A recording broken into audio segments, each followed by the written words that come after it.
Dumagsa naman sa batasang pambansa ang mga grupong pabor at kontra sa reproductive health bill.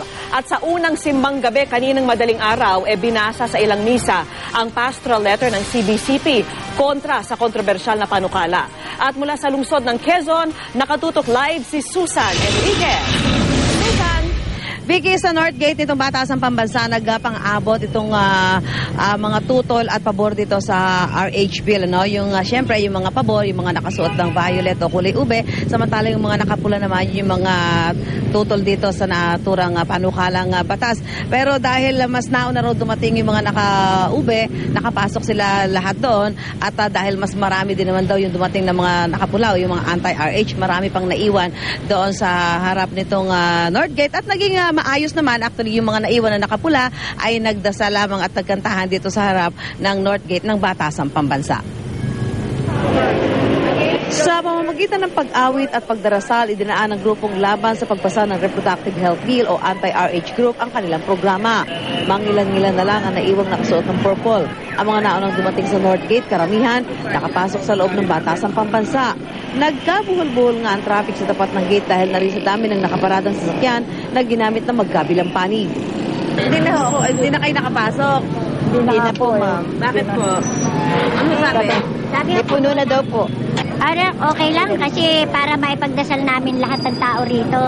Ang Diyos ang mamayani sa lugar na ito. Nagkataon pa raw na mas marami ang anti-RH na dumating kaya maraming hindi nakapasok sa loob. Kasi yung upuan nila doon sa gallery, kupado na.